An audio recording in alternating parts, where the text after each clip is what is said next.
Hello नमस्कार दोस्तों, हिंदी नाथ YouTube channel पर आप सभी का स्वागत है। यदि आप हिंदी साहित्य का इतिहास पढ़ना चाहते हैं किसी भी एग्ज़ाम के लिए, तो इस वीडियो में आपका बहुत बहुत स्वागत है और आपके बहुत काम का चीज़ होने वाला है। भक्ति काल में आज हम पढ़ने वाले हैं विशिष्टाद्वैतवाद के बारे में, जिसके प्रवर्तक रामानुजाचार्य जी हुए। इसका बहुत महत्वपूर्ण स्थान है आपके एग्ज़ाम में, विशिष्टाद्वैतवाद का। ऐसे प्रश्न आपको इजीली पूछे जाते हैं और पूछे गए भी हैं पीछे। तो इसके बारे में हम बात करें तो यह विशिष्टाद्वैतवाद के प्रवर्तक जो हैं रामानुजाचार्य जी हैं।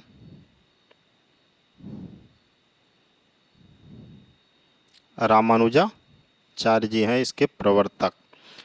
इसके पहले हम लोग पढ़े थे द्वैताद्वैतवाद, जो अद्वैतवाद पढ़े थे, शंकराचार्य जी जो उसके प्रवर्तक थे, प्रचारक थे। आज हम विशिष्टाद्वैतवाद के बारे में पढ़ रहे हैं। रामानुजाचार्य के बारे में अब हम लोग पढ़ेंगे, क्योंकि विशिष्टाद्वैतवाद के प्रवर्तक रामानुजाचार्य हुए, तो इनका प्रमुख स्थान है हिंदी साहित्य के इतिहास में। अब इनके बारे में हम लोग देखेंगे। रामानुजाचार्य, मैं एक चीज़ और बता दूं, आप एक जो नोटबुक लिए हैं, मैं पहले भी बता दिया था, उसमें आप बाकायदा से इसको लिखते हुए चलिएगा। अंतिम में रिवीजन करने में काफ़ी सहायता मिलेगी। अगर इनके जन्म की बात करें, इनका जन्म हुआ था पेरुम्बुदूर में, श्री पेरुम्बुदूर में, जो तमिलनाडु में है। कहाँ पर है? तमिलनाडु में है। ये वैष्णव मत के अनुयायी थे। वैष्णव मत के, या कह लीजिए वैष्णव संत थे। ठीक है, वैष्णव संत थे ये। और बात करें तो इन्होंने ब्रह्मसूत्र पर श्री भाष्य नाम से टीका लिखी थी। इन्हें विष्णु का अवतार माना जाता है। इनकी कई रचनाएं हैं, जैसे वेदांत सार हो गया, वेदांत दीप हो गया, वेदार्थ संग्रह हो गया, गीता भाष्य हो गया, ये इनकी रचनाएं हैं। तो अभी आगे लिखेंगे ब्रह्मसूत्र पर। शुरू यहाँ से लिखते हैं, ब्रह्म सूत्र पर श्री भाष्य नाम से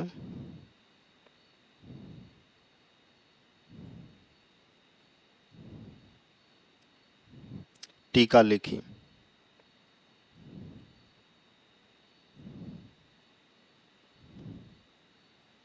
ठीक है, तो अगर आपको पूछे श्री भाष्य जो रचना है किसका है, तो रामानुजाचार्य का है।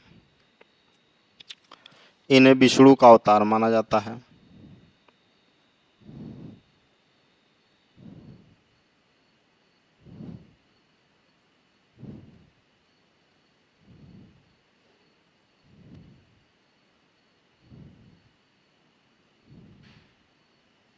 इन्हीं का किया जाता है, विष्णु का अवतार माना जाता है किसे? रामानुजाचार्य को। और एक बात और मैं बता दूं, इनकी रचना की बात करें अगर हम, वेदांत सार,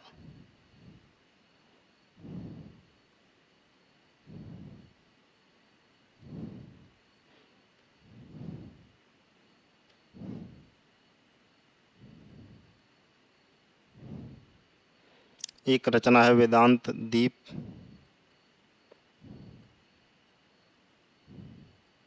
वेदांत सार, वेदांत दीप, वेदार्थ संग्रह,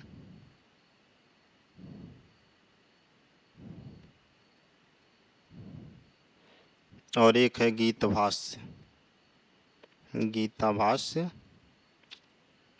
ये इनकी रचना है किसकी? रामानुजाचार्य की। ये और भी महत्वपूर्ण क्यों हो जाते हैं? क्योंकि ये रामानंद जी के गुरु हैं, और रामानंद जी कबीरदास जी के गुरु हैं। ठीक ना?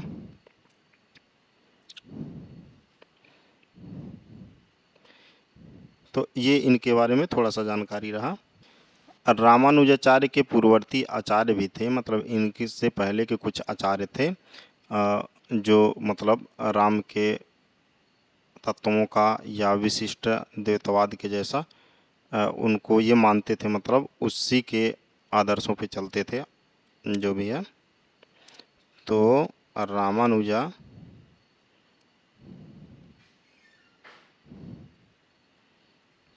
चार्य का दर्शन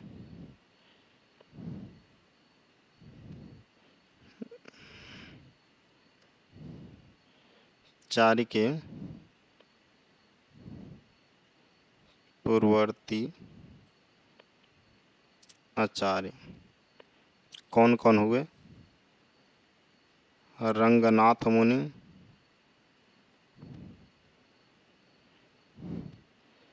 पुंडरीकच्छ,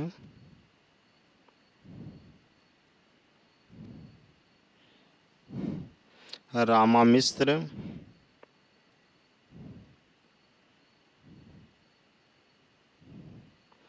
यमुनाचार्य।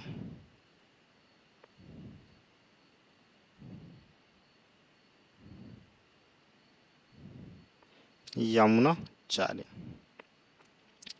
ये 3-4 लोग हुए। बहुत ज़्यादा जरूरी नहीं इनके बारे में जानना, लेकिन रामानुजाचार्य कोई ऐसे वैसे महात्मा नहीं हुए। इनका भक्ति आंदोलन पर बहुत महत्वपूर्ण योगदान रहा है। आप ऐसे ही मान लीजिए कि समझ जाइए कि ये कबीर दास के गुरु रामानंद जी के भी गुरु थे। रामानुजाचार्य का दर्शन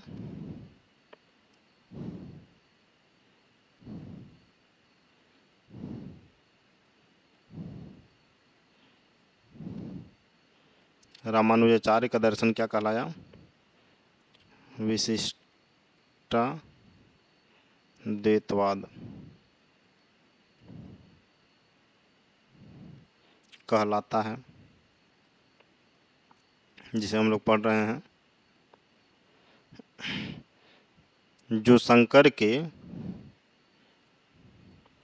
मतलब शंकराचार्य, जो लिख लीजिए, शंकराचार्य के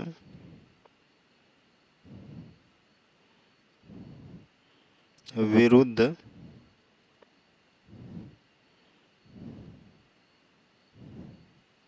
पहली ठोस प्रक्रिया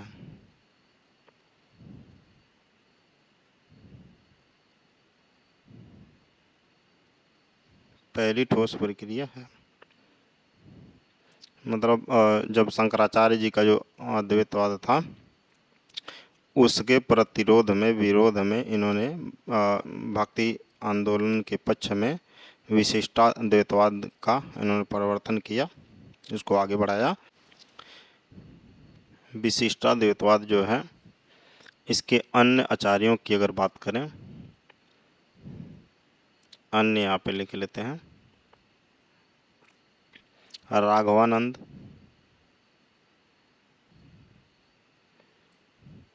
रामानंद, तुलसीदास,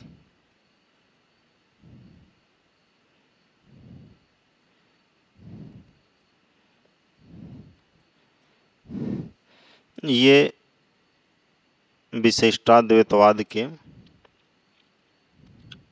फॉलोअर हुए भविष्य में चल के।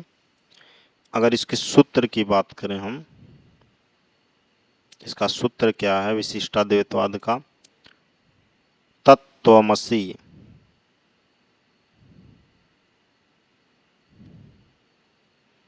और इसके अर्थ की बात करें तो जीव ब्रह्म का सेवक है।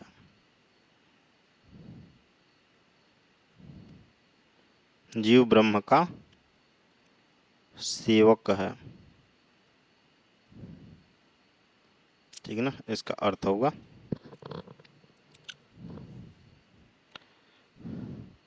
अन्य कवि यहाँ लिख लीजिए, ठीक है। राघवानंद, रामानंद, तुलसीदास, ये सब हुए इसके अनुयायी हुए।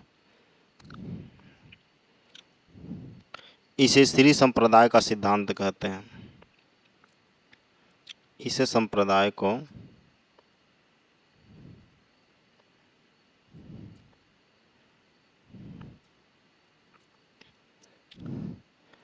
श्री संप्रदाय का सिद्धांत कहते हैं।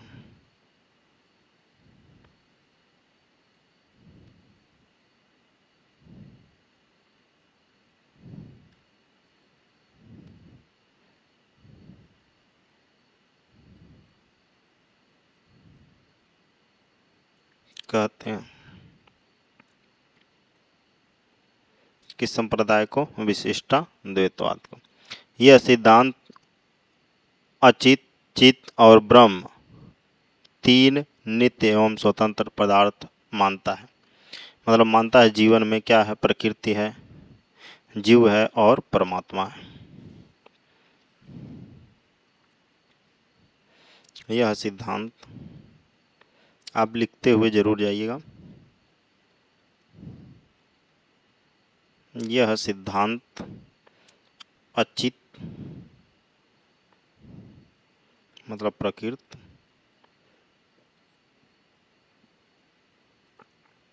चित्त मतलब जीव,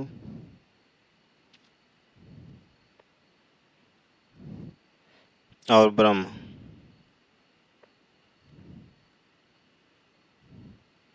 मतलब परमात्मा, ईश्वर।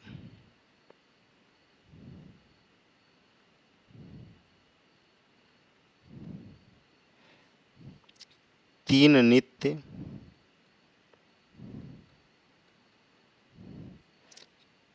नित्य एवं स्वतंत्र पदार्थ मानता है।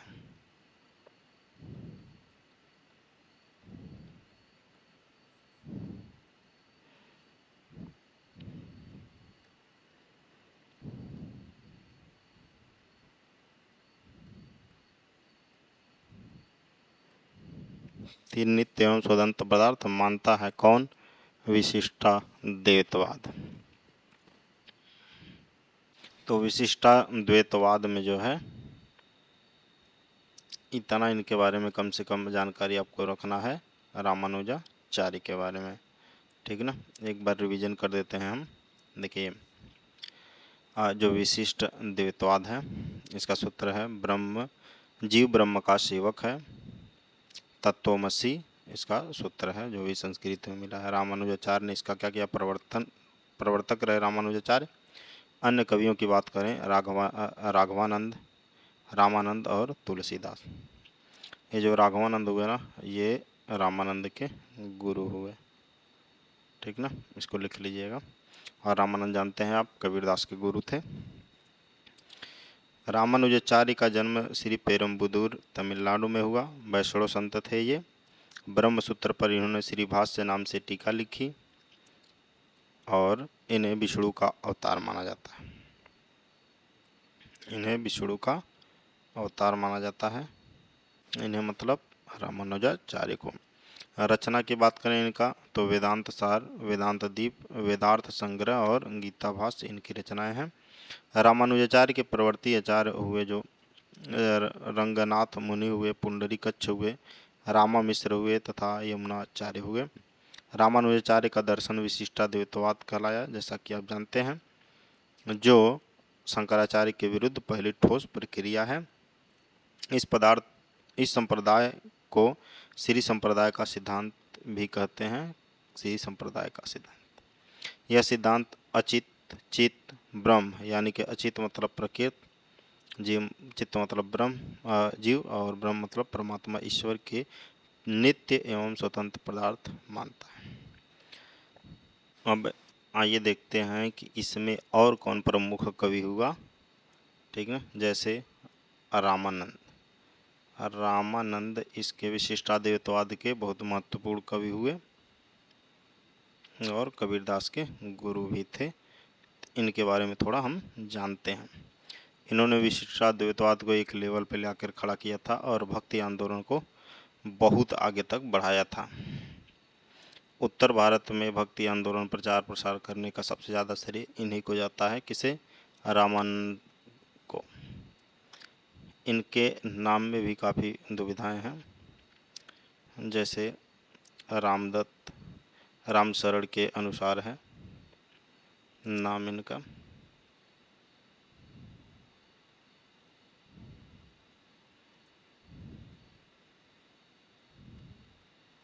राम शरण किसके अनुसार? राम शरण के अनुसार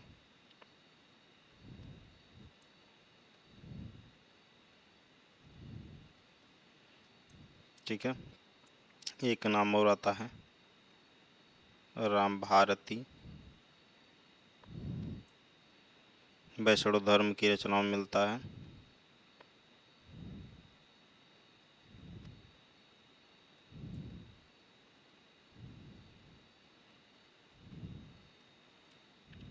क्लियर यहाँ तक? इन्हें आकाश धर्मा गुरु कहते हैं। ठीक है, क्या कहते हैं इन्हें? आकाश धर्मा गुरु। किसे? रामानंद जी को।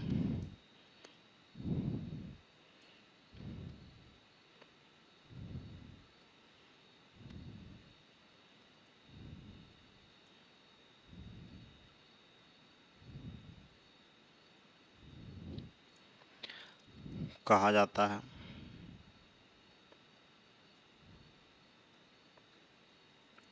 किसने कहा?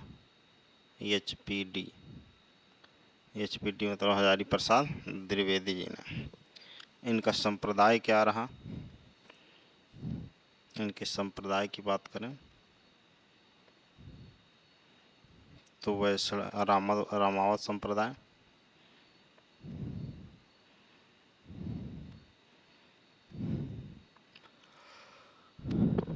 इनका केंद्र अगर बात करें हम, केंद्र इनका कहाँ था? केंद्र आता है काशी का पंचगंगा घाट।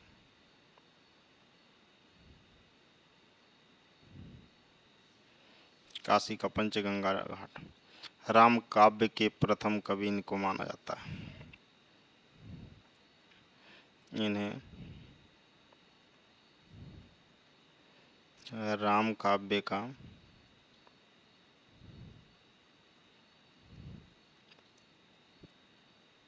प्रथम कवि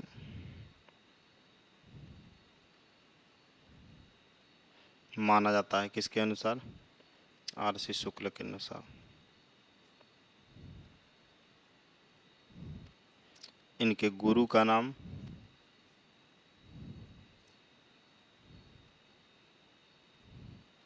राघवानंद। ठीक है, तो रामानंद के बारे में कम से कम इतना तो आपको जानना पड़ेगा। गुरु कौन थे? राघवानंद। कंफ्यूज मत होइएगा यहाँ पे।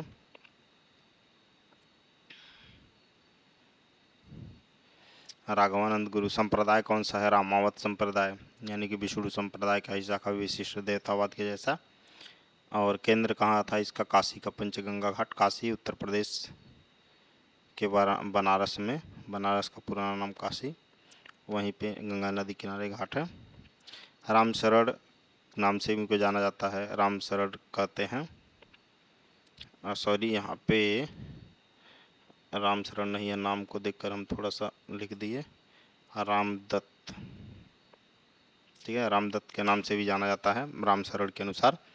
राम भारती के नाम से जाना जाता है, ये वैष्णव धर्म की ग्रंथों में लिखा हुआ है। इन्हें आकाश धर्मा गुरु कहा जाता है। इन्हें राम काव्य का प्रथम कवि भी कहा जाता है आचार्य शुक्ल के अनुसार। यहाँ तक क्लियर? इनकी कई सारी रचनाएं हुई रामानंद जी की। रचनाओं की अगर हम बात करें, श्री वैष्णव, श्री वैष्णव,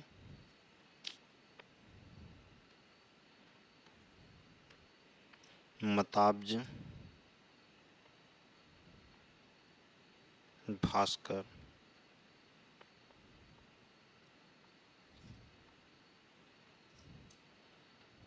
श्री रामार्चन पद्धति,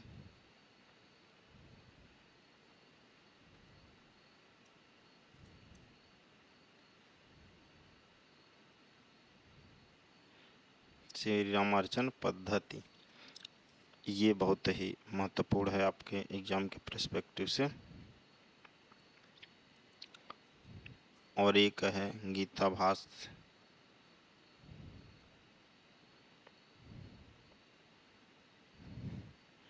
उपनिषद भाष्य,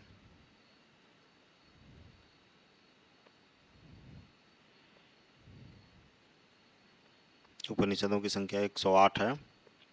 आनंद भाष्य,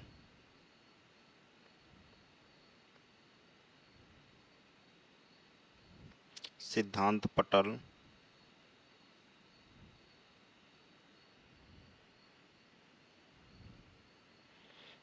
इसी में से कोई पूछ दिया जाएगा तो आपको लगेगा कि एग्ज़ाम कठिन आया हुआ था, ठीक ना।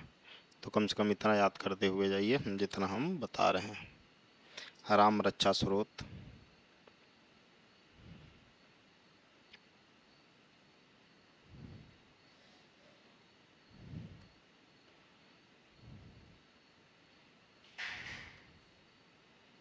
राम रक्षा स्तोत्र, योग चिंतामणि,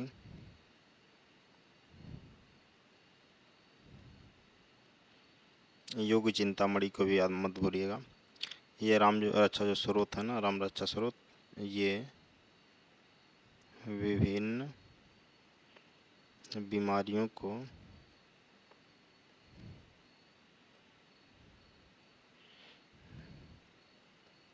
दूर करने का मंत्र है, दूर करने का मंत्र है, ठीक है। कौन? राम रक्षा स्रोत।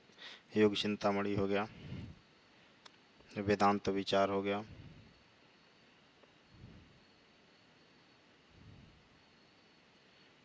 रामान रामानंदा देश है, ज्ञान तिलक है,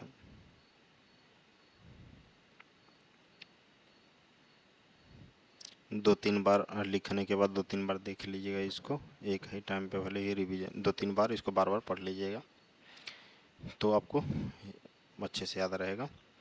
ज्ञान लीला,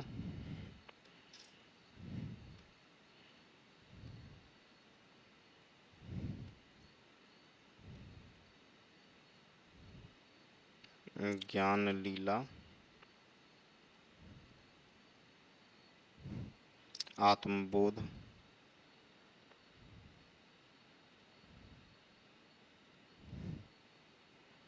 आत्मबोध हो गया। राम मंत्र योग ग्रंथ है, अध्यात्म रामायण है, कई सारे हैं लेकिन इतना लिख लीजिए कम से कम। राम मंत्र योग, अध्यात्म रामायण,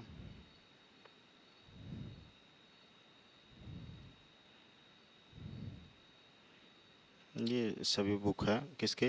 रामानंद जी के, जो कबीरदास के गुरु थे, ठीक है ना। रामाधानम भी है एक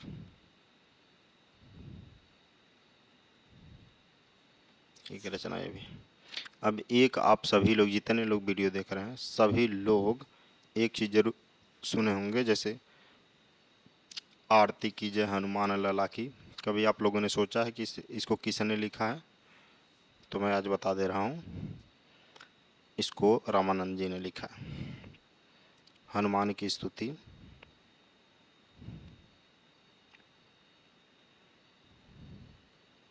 किसने लिखी? रामानंद जी ने। आरती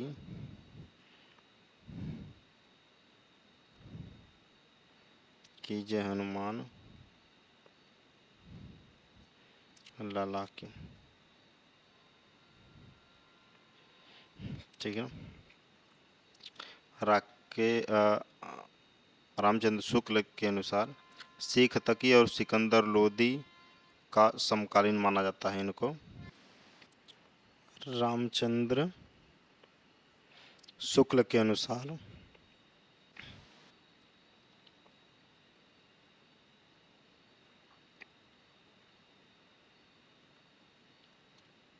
शेख तकी और सिकंदर लोदी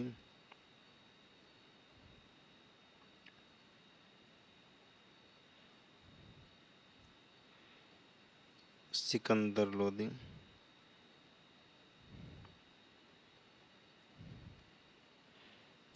का समकालीन माना जाता है। किसे? रामानंद जी।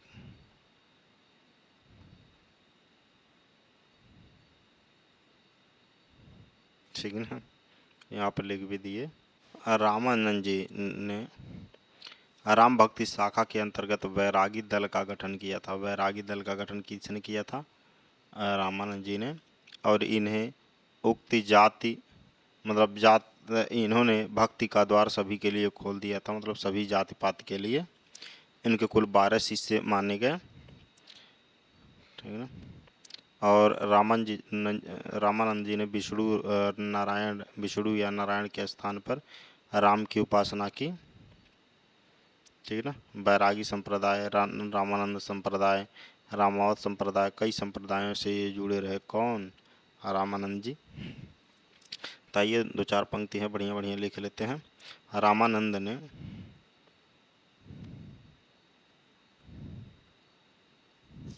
राम भक्ति शाखा के अंतर्गत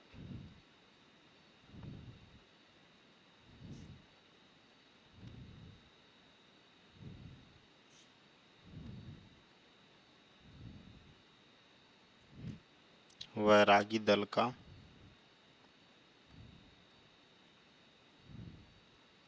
गठन किया।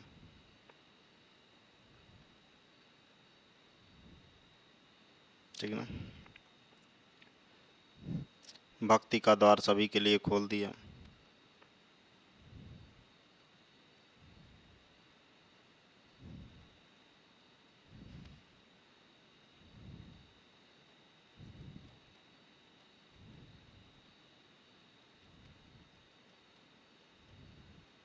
भक्ति का द्वार सभी के लिए खोल दिया। उसी के संबंध में एक पंक्ति है।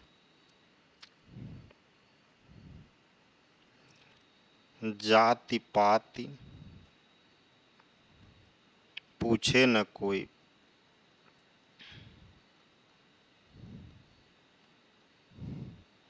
हरि का भजे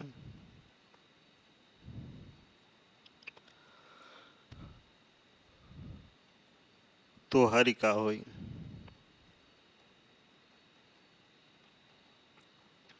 ठीक ना। तो ये सभी के लिए, सभी जातीय धर्मों के लिए ये दरवाजे खोल दिए भक्ति वाला। ठीक ना। रामानंद जी के 12 शिष्य हुए।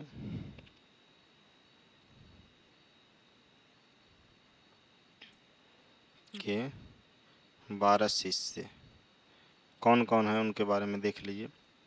मैं बता दूं, कई विद्वान हैं जो, जैसे हजारी प्रसाद द्विवेदी हो गए, राम कुमार वर्मा जी हो गए, और आचार्य रामचंद्र शुक्ल हो गए। कई ने अलग अलग माना है, तो एक दो कवि डिफरेंट मिलेंगे आपको, तो उनके बारे में भी मैं बता दूंगा। ठीक है ना।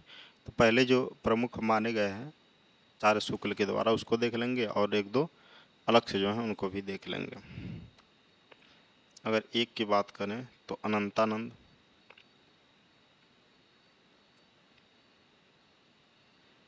भावानंद,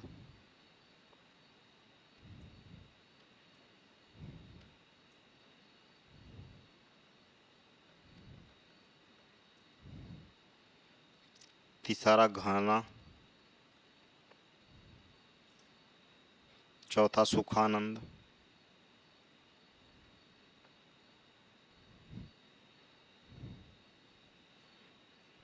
यहाँ पे सीरियल वाइज अगर लगाएं तो थोड़ा सा यहाँ पे सीरियल वाइज लिखते हैं, जैसे जन्म के अनुसार। यहाँ पे दूसरा अगर हम बात कर लें,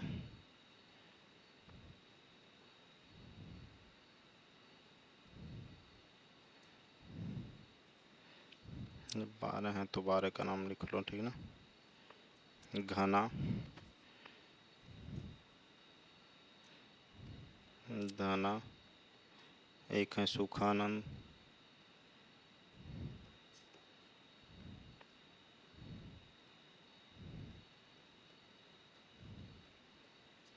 पीपा, रैदास, सुरसुरानंद,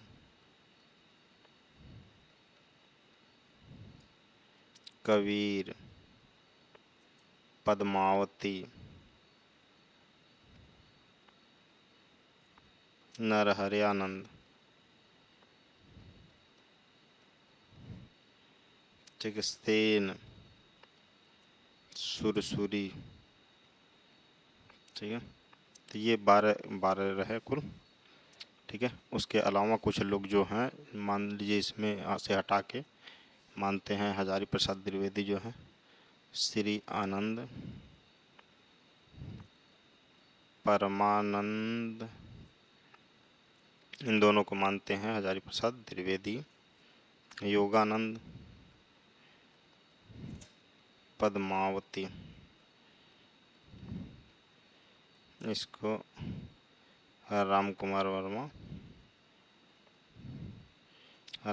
वर्मा मानते हैं। ठीक ना, तो कुल मिला जुलाकर जो 12 के 12 शिष्य हैं इन्हीं में से आपको देखने के लिए मिलेंगे। ठीक ना, रामानंद जी ने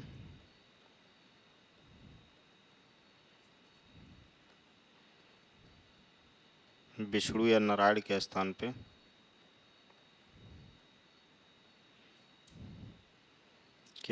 पर राम की उपासना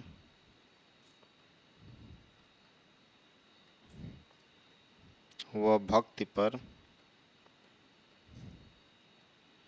रामानंद ने जोर दिया।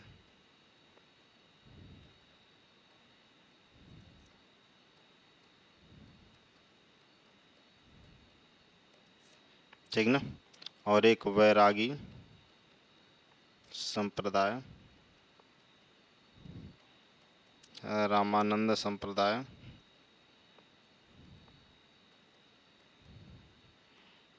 तथा रामावत संप्रदाय का संबंध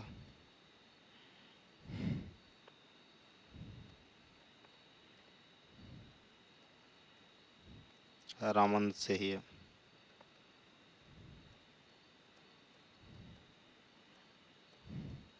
ये जो रामानंद संप्रदाय है ना, रामानंद संप्रदाय जो है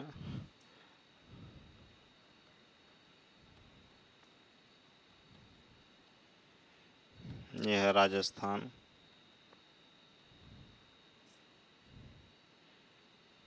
गलता में है।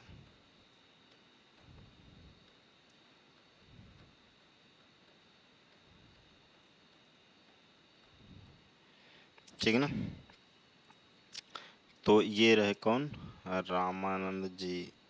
रामानंद जी के बारे में आप लोग पढ़े, 12 शिष्यों के बारे में देखिए, जितना तथ्य था उतना हमने आपसे बताया। ये आपके एग्जाम से के दृष्टि से काफ़ी महत्वपूर्ण होने वाला है। मैं बता दूं कि आप इसमें से जितना कुछ है ये याद रखेंगे, और ये एकदम बिल्कुल मत मानिएगा कि ये कहीं से भी नोट्स थोड़ा सा भी कमज़ोर है। कभी कभी होता क्या है कि आपको लगेगा कि ऐसे बता दिया गया है, लेकिन नहीं, इसमें कम से कम 6 बुक का जो है निचोड़ है। ठीक है, जो आपके एग्ज़ाम के लिए सफिशिएंट होने वाला है।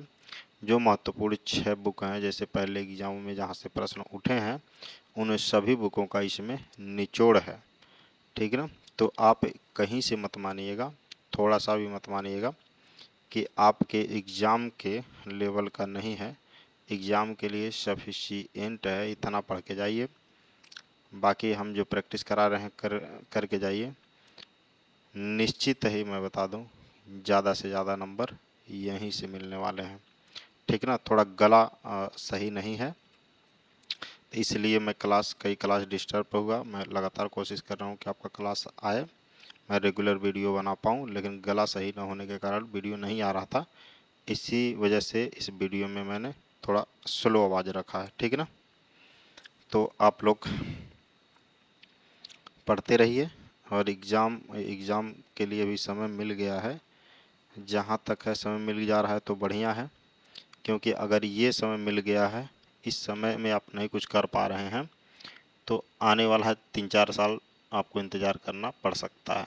तो अभी का जो समय आ रहा है सामने ना, 1-2 महीना 3 महीना, इसको बढ़िया से मेहनत कर लीजिए, नहीं तो उसके बाद लंबे समय तक एग्ज़ाम का इंतज़ार करना पड़ सकता है। हम ये नहीं कह रहे हैं कि नहीं आएगा, तुरंत आ भी सकता है, चुनावी माहौल है तो आप समझ ही रहे होंगे क्या करना है। LT ग्रेड तमाम तमाम ड्रीम सपने दिखाते हैं सब, कभी भी आ भी सकता है, मैं ये नहीं कह रहा नहीं आएगा, आ भी सकता है, कभी भी आ सकता है। एकलव्य विद्यालय का जैसे है, नवोदय का है, तमाम तो हर साल कोई ना कोई एग्ज़ाम देखने के लिए TGT PGT का मिल जा रहा है। तो ऐसा भी आप नहीं कह सकते कि एग्ज़ाम मतलब एग्ज़ाम नहीं है, ठीक ना। तो इसी के साथ थैंक यू फॉर लिसनिंग। आपका दिन अच्छा ना जाए, बाकी बहुत अच्छा जाए आज का।